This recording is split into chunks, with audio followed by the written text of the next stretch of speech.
Hello everyone and welcome to another casual review. Today I'm talking about the Simpsons game, specifically the DS version of this game, as the Simpsons game came to a lot of different platforms and some were a lot different than others. Specifically the handheld ones are more of a 2D action platformer format, whereas if you were to play this game on the GameCube or the PlayStation 2, I believe it's more of a 3D action platformer. This one's been sitting in my collection for a while now, completely untouched. The main reason for that is I inherited a lot of my younger brother's video games when he decided that he was going to medical school and just didn't have time or interest for video games very much anymore. So what better place to give video games a home than in my collection? And we kind of have a deal where if he ever does get a itch to play a video game, he can always borrow anything from my collection. So I inherited a lot of his video games, this being one of them. I was just looking through my collection and I happened to see this one and decided to give it a go. So usually this is a 2D action platformer. Most characters can double jump, do some kind of punch attack combo, and then each character has like their own little special ability. You don't get to choose which character you play as. Most levels will take place with two different Simpsons characters, and you swap between the two to navigate throughout the level, utilizing their own special abilities. The problem with this, for me at least, is that you do not get to choose when you swap between these two Simpson characters.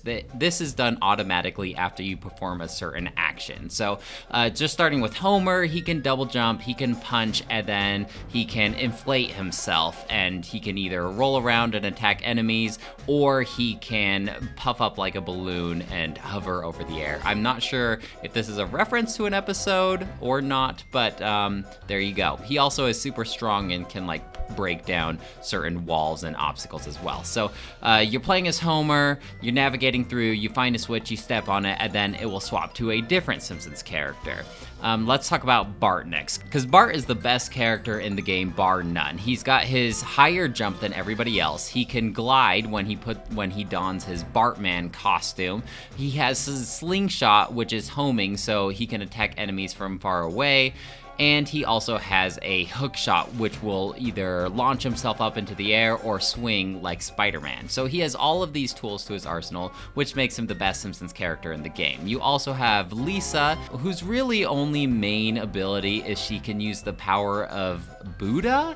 And basically this is where the utilization of the touchscreen comes into play, as she can move things with a giant hand in the sky. And so you drag things, you click and interact and drag things on the touchscreen to move them around, and then usually it's just like moving platforms around for her to navigate up to higher places.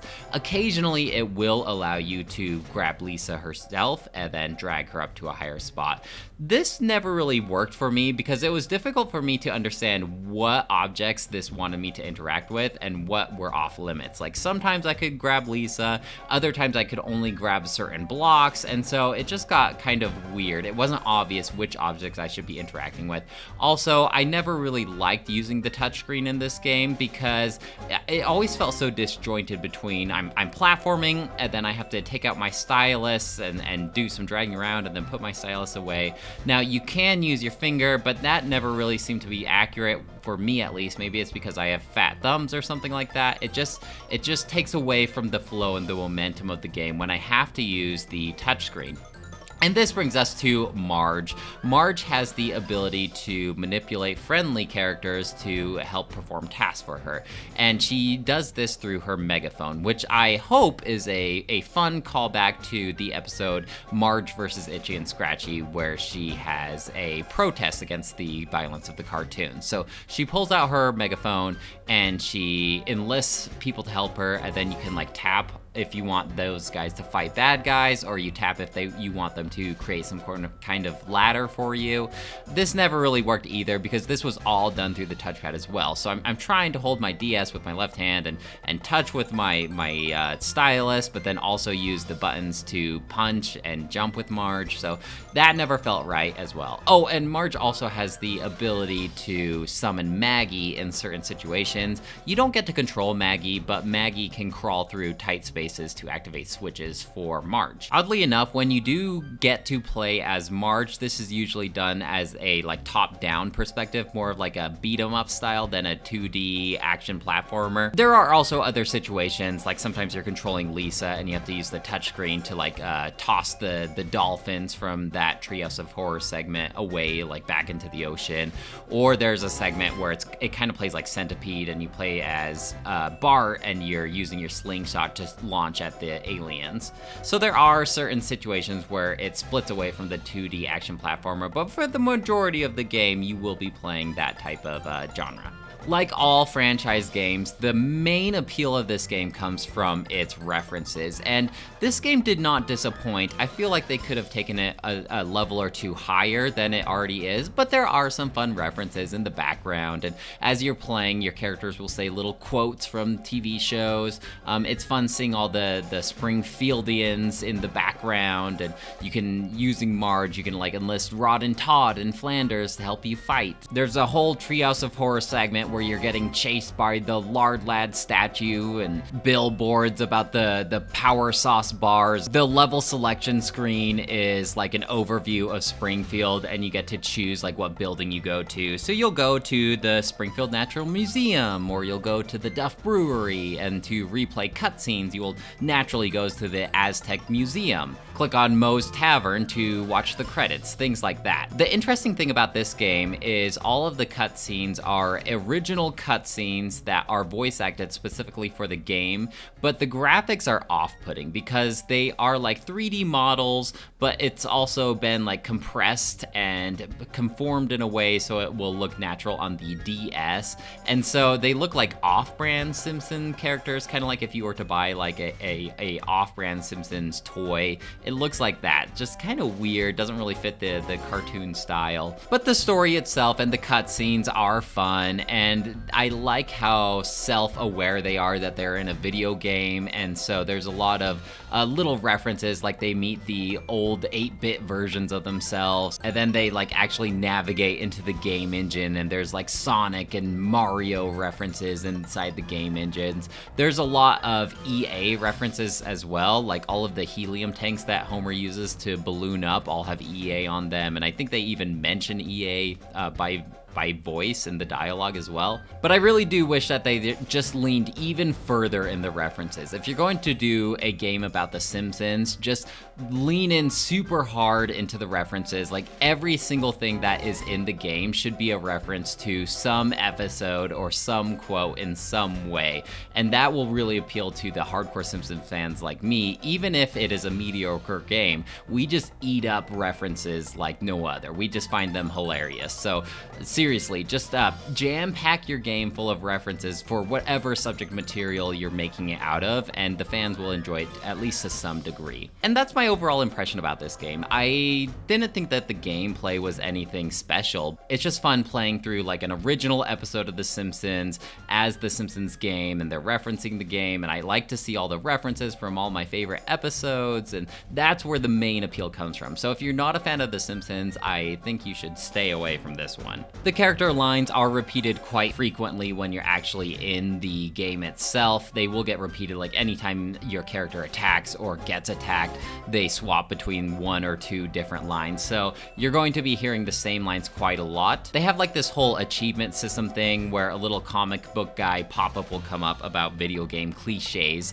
And so if you see some recycled assets, then that cliche will pop up. If you hit an invisible wall, that cliche will pop up. Double jump, that cliche will pop up. So there are certain things that you need to do in order to activate those video game cliches. What they do, I don't know. There's also collectibles, unique collectibles for each character that only that character can grab, and I don't really know what those do either. Maybe it's a completionist thing. My problem with these unique collectibles is each character has their own assigned collectible. So Homer has his Duff Beer bottle caps, Bart has his Krusty ticket, Lisa has her Malibu Stacy, but only those characters can grab those tickets. So if you are involuntarily swapping between these characters and you happen to miss one of those collectibles, there's no way to revert back to the other character to grab that collectible. You just have to press on or start the level over again.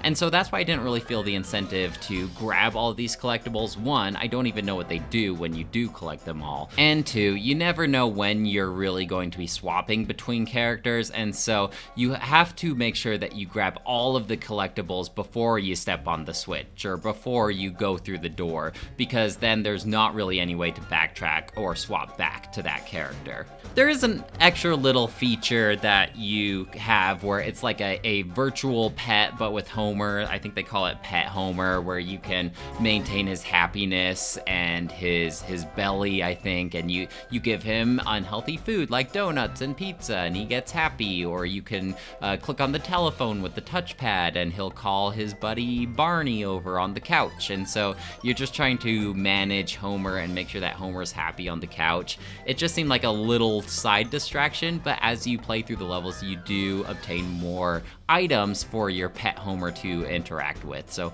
a little distraction. I believe there are multiplayer games as well, but I did not dive into those, so I can't attest to their quality. Overall, if you've ever played a franchise game like this before, I think you kind of know what to expect. It's not the most polished game. You're playing it for the characters and the references. The gameplay is pretty mediocre, sometimes borderline frustrating because checkpoints can be kind of infrequent. So if you're going through a long level and you die, or there's frustrating parts in the level, then you have to start back at the beginning. So little things like that, but it is fairly forgiving in terms of like, you don't have lives or anything like that. If you die, you pretty much just appear back at the beginning of the room. So it's not frustrating, but it's not exactly like the most enjoyable experience. I think I will give this game a 2 out of 5. If you're not a Simpsons fan, maybe consider bumping that down to a 1 out of 5.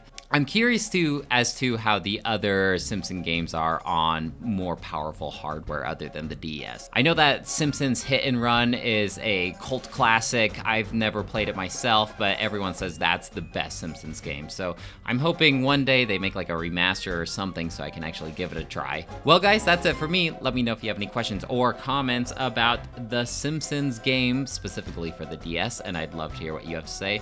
Otherwise, I'll talk to you later. Bye!